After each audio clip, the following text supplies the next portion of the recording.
What is going on, guys? Welcome back to the Purple and Gold Bar Show. I am your host, Mr. Purple and Gold Bars, at your service, aka Mr. Supreme Overlord, aka Mr. AI Man 3000. We're back at it today, guys. We have another one for you, talking about JJ McCarthy and his development. We are going to go through a segment here from the Rich Eisen Show where Kurt Warner breaks down his thoughts regarding JJ McCarthy. And so we're going to get right into it, guys. You know, it's a type of, this is exactly the type of real football talk that we want to have, not the armchair thoughts, quarterbacking or GMing or anything like that.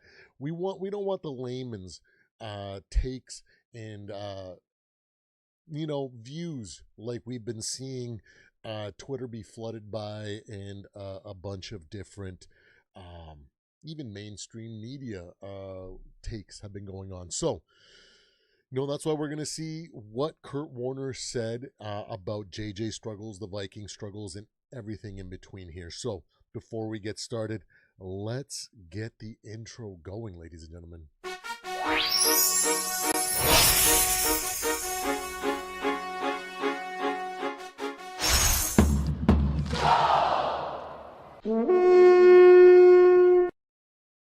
All right, so we're back at it. Let's get into it. Let's see what Kurt Warner has to say about the Minnesota Vikings and JJ's development here.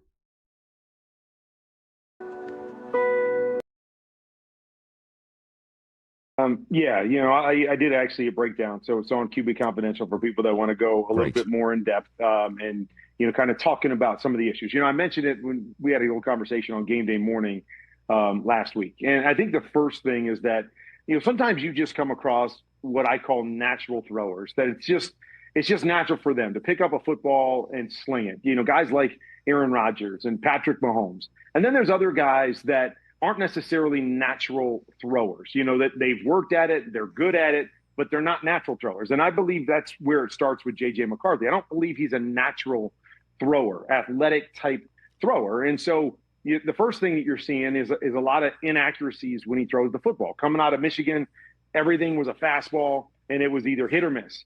And that's something that he has to work on. He's got to get better at. So it starts there, I think, with the physical. And then what I talked about in the piece is the mental side of things. And it's a fascinating thing, because I don't know the background. I don't know the full details. But you've heard me talk a lot about pure progression type systems. And pure progression type systems, again, for those that aren't familiar, is a play where coach basically designs a play and says, it doesn't matter what coverage you get, doesn't matter what you see. You're going to read this the exact same way. 1, 2, 3, 4, 5. That's how you're going to read it no matter what. And when that happens, because I'm a believer, there's sometimes when you come up and you can have a pure progression play, but I know without a doubt, 1 and 2 aren't going to be open against this coverage. Those are two great points when it comes to JJ McCarthy. One, that he isn't a natural thrower of the football like you might think Tom Brady or maybe Aaron Rodgers. Most people would consider Aaron Rodgers that kind of gifted thrower, right? But the thing that really stands out there, what he said, is about the pure progression aspect of how our offense is set up. And when we look at it in hindsight, we can tell that that's why veteran quarterbacks have done so well. Sam Darnold, Kirk Cousins, for example, have done so well because they already have the nuance and the experience to be able to see that this coverage, the first two options, aren't going to work out. So instead of them actually assessing those routes, progression 1 and 2, for example, in this situation, they just kind of turn on a mental timer, because they know that the way that the play design is set up is that you have to, the routes 3, 4, and 5, for example, take a good amount of time for them to become open, or for them to actually be for the quarterback to actually switch to them and deliver the ball on time, right? So if you just go, for example, if you look at the play and you see that the coverage or the how the defense is set up, then you know that 1 and 2 aren't going to be open, so you have to basically immediately switch over. So you still have to at least mimic that you're going through that progression, so that by the time that you get to that look, you can actually get it to them, right? So that's why a veteran quarterback has excelled a lot quicker and has done really well in Kevin O'Connell's system. So there's a little bit of a disconnect when it comes to a rookie quarterback, right? So it's a great point that that Kurt has in this one. I know it. It's just bad coverage for that concept. For me, I'm wiping those things out and I'm going right to 3, 4, and 5. But in some systems, they don't really allow you to do that. 3, 4, and 5 have a certain timing. So you do have to look at 1 and 2, or you at least have to take that same amount of time before you can get to 3 and 4. And so I'm always talk about how I think pure progression can hurt quarterbacks more than it can help them. And so what I'm seeing a lot of times on tape is I believe JJ's hanging on routes way too long. So by the time he gets back to these other routes, he can't see it. He doesn't have a time to verify it, or he's late on those particular routes. And so my question becomes, is JJ slow at processing things? Is he, taking too long to see and determine whether he wants number 1 or number 2 before he gets to number 3?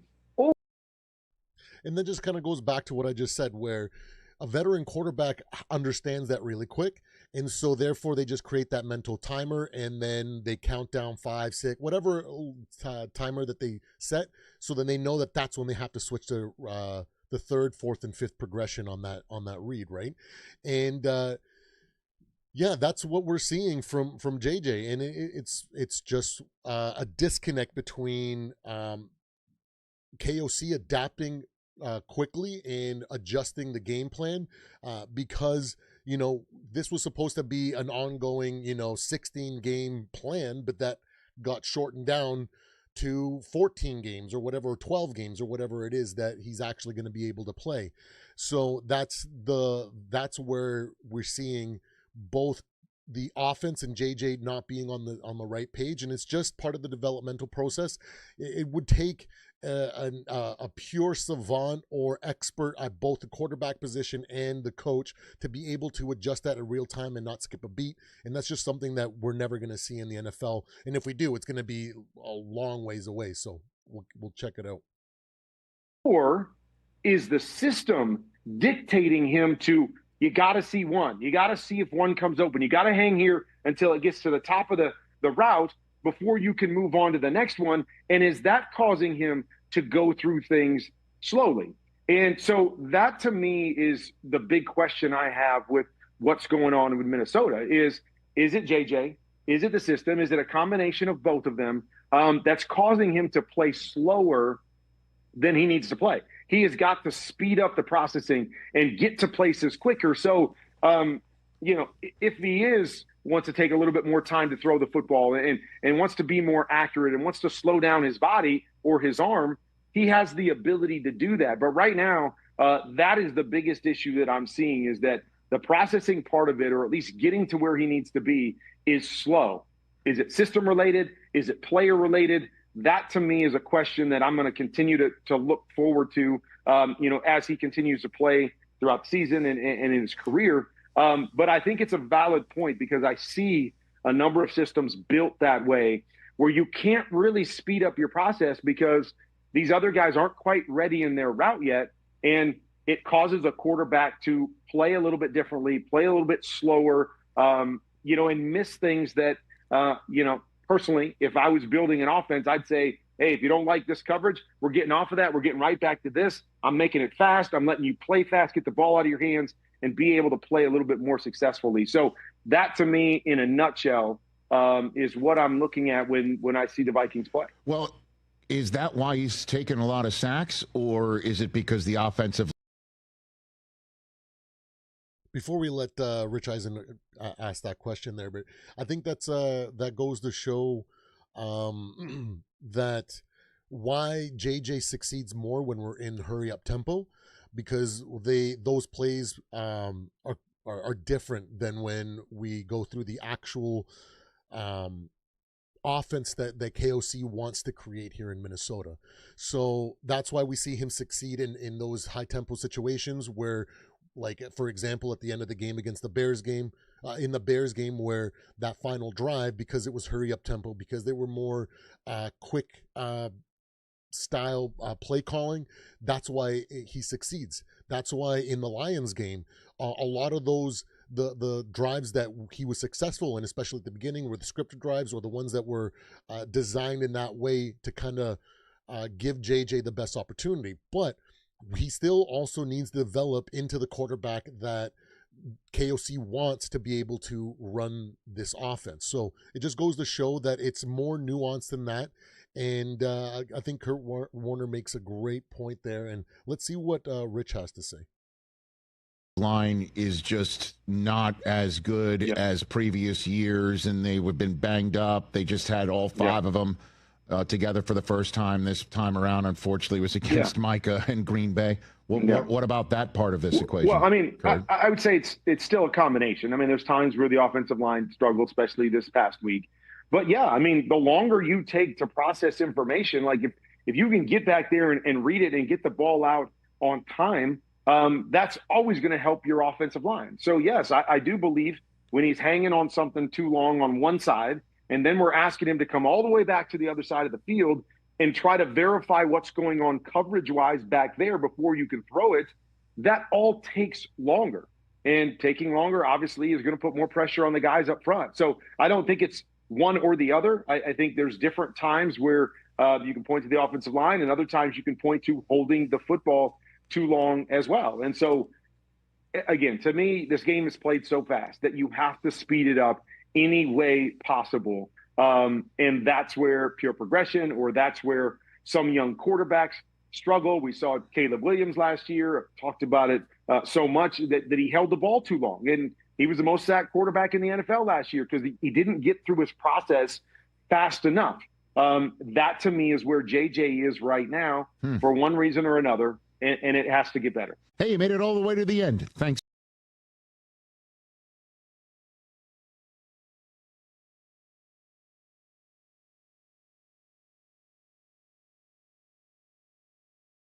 There you have it, guys. And I think Kurt Warner made a great job of summarizing the Quarterback Confidential episode that he did on JJ McCarthy, where he goes really in depth of everything. And I definitely, if you have the hour to watch that and to really deep dive into the weeds to really understand what's going on in Minnesota, I think it's going to be eye-opening, because I think what it really shows is that it's not just JJ. It's not that the kid is a bust or anything like that. It's not that KOC and the play calling is bad. It's not that the O-line is not holding up. It's a combination of everything, which means that everybody's on a different page.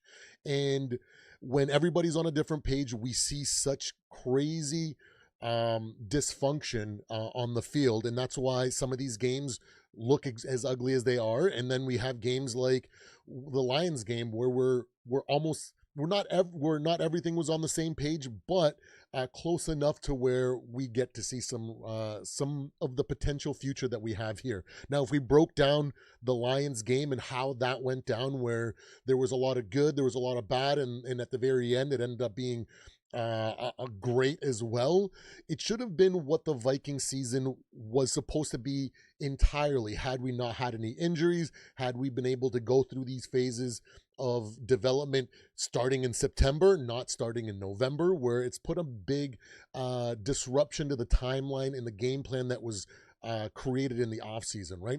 And what I think the conclusion that what Kurt Warner is getting to, that what most Vikings fans can't get out of their jadedness, can't get out of their low IQ, or their just inability to understand, because everybody thinks that they're an armchair quarterback and think, oh, the Eagles are going to go undefeated this season and end up, with the record that they are this season, right? So it's just how the human brain works. When you don't know what you don't know, you come up with stupid takes like that. And that's why the real conclusion that people I don't think are actually going to get from it is that it's not JJ, it's not the Vikings, it's that the everything is just not aligned. They're not on the same page, and all sides need to come together in order for the structure to evolve into a place where things start looking more like the development is actually working, and that's what we're not seeing here.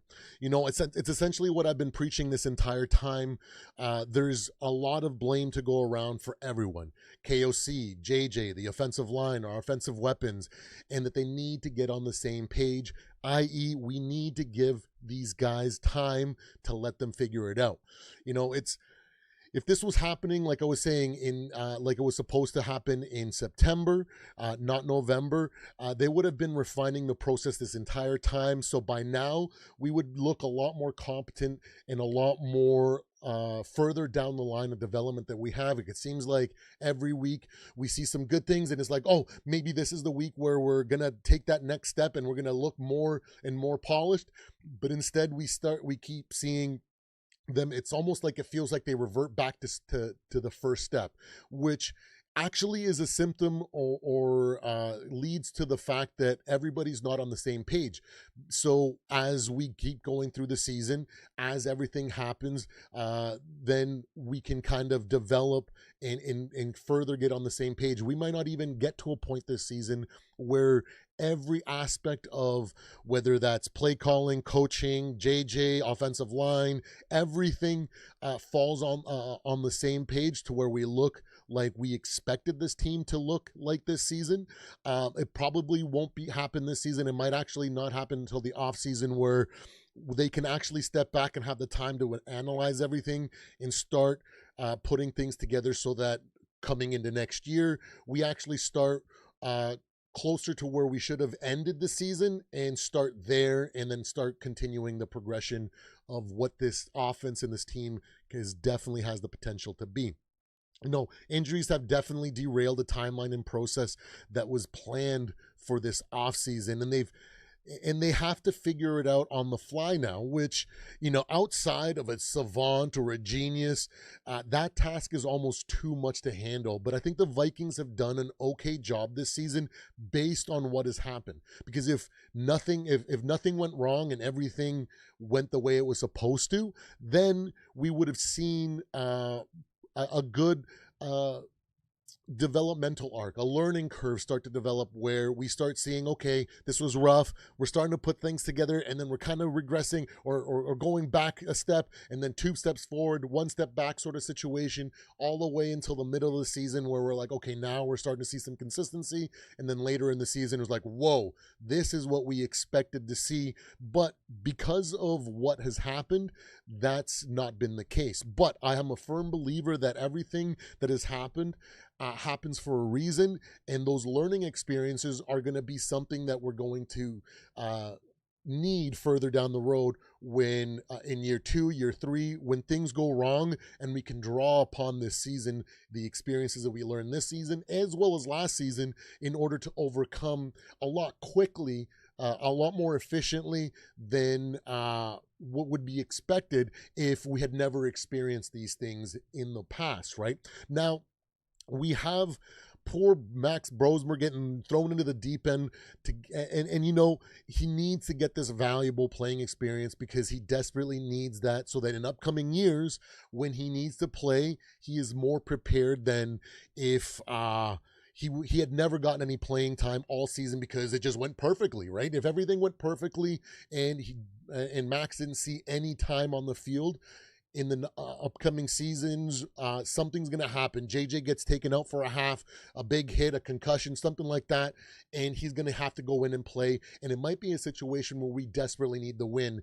And if he doesn't have the experience that he's going to get this weekend, it could all fall apart and it could not look good. So this is still a really good situation to have, where Max is gonna have to learn and get this valuable experience so that he is prepared when he is called upon in big situations in the upcoming years. That's how he is going to develop into being a top tier quarterback or backup quarterback in this league.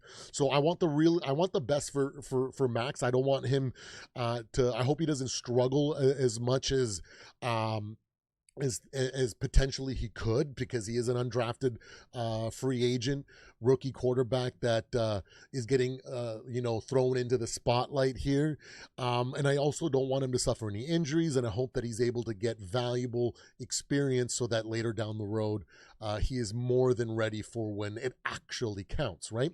And after all that being said, let's not gloss over the fact that Kurt is not saying that JJ is hopeless or that he's a bust. He's saying that JJ's flashes a future star in the making. And when him, the system, the team, the O-line all get on the same page, that's when we're going to see greatness start to emerge.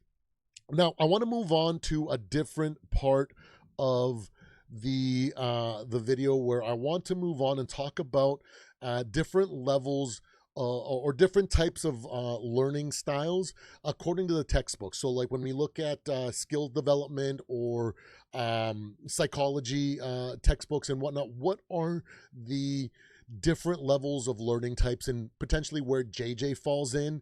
And as you can see, we have 9 different types on the screen. We have expert, proficient, competent, advanced, beginner, novice, beginner, struggling learner, non-adaptive, and non-learner, right? So right off the bat, I want to say that in my opinion, the top 5 are the types of learners that actually make it to the NFL after, and the top 4 being the ones who get drafted as starters, and the 5th being drafted as a backup. And mind you, all of these can end up as well and end up as what we call a bust, depending on the team that drafts them, as well as how they develop and the experience in the situations that they go through at the beginning of their career. So at the professional level, so any one of these guys, regardless, can elevate or fall based on how they progress, right? So based on Kurt Warner's full breakdown, everything that we've seen, for example, from the interview from Greg Holcomb on Vocal Like's channel, and anything that's been reported, JJ's struggles are not because he's incapable. I think it's because he's somewhere in between stage 2 and 3 of the learning model. That's exactly where almost every good NFL quarterback started. If we rush this, if we demand expert level play from a competent stage learner, we will break the process before it develops. And that's not something that we want as a fan base. And we don't want to turn into a situation where, what if we weren't so hard? What if the Vikings didn't give up on development? What if to where we're back to square one and we have to fully purge everyone from the GM all the way down to the quarterback and have to go through a whole 5, 6, 7 year process, because that's usually what it takes for a full rebuild to take hold and get to the point where we potentially could be in the next year or 2 instead of 5 or 7, right? So let me see here, where I lost where I was. That's why I've been saying that we need to have patience and let them figure out without pressure from the fans or the organization, so that we can let them evolve and grow into what they need to become, right? So let me give you guys some context of what guys fall into each section. Now, number 1, there has never been a savant or expert quarterback to ever enter the league and have sustained success from year 1 to retirement, even the GOAT. So we are still waiting to see if that ever happens. Most likely those types of geniuses or savants usually end up that also have the athletic prowess to go alongside that genius level mind, usually end up in other fields. Their genius ends up pushing them into different areas, that to them probably feel more like their genius is more would be better served, right? We see neuroscientists, we see guys that are pushing in the cutting edge of robotics, medicine, all the advanced, STEM fields, right? So I doubt that we'll ever see a guy that has that level genius that also has that level of physical capability to end up in the NFL. But what we have seen is a lot of proficient learners, the second stage, right? We've seen that multiple times. The key quarterback that we know to have that to come out of this class is the GOAT, Tom Brady. Okay, also guys like Peyton Manning, Joe Montana, Patrick Mahomes are some examples that fall into this category of learning. Now we have competent learners that we have seen throughout the years, like for example Big Ben or Aaron Rodgers, guys that were above that advanced beginners that can clearly set themselves apart from these advanced beginners in the league. We can probably name other guys, but those are two that come to mind immediately when I think of competent learners, based on my experience teaching and just training employees in general.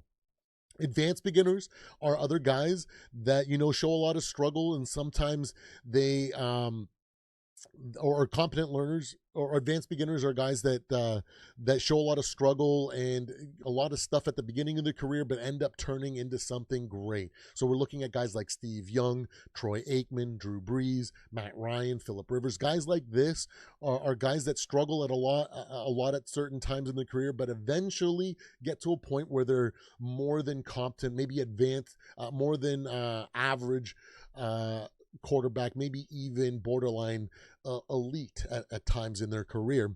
And then novice level guys, the fifth stage, are guys that basically get drafted as backup quarterbacks, or guys that fall into that situation after getting a chance to start somewhere, where we really identify the fact that they're not really starters, they're more of a backup that can come in and do it in short spurts.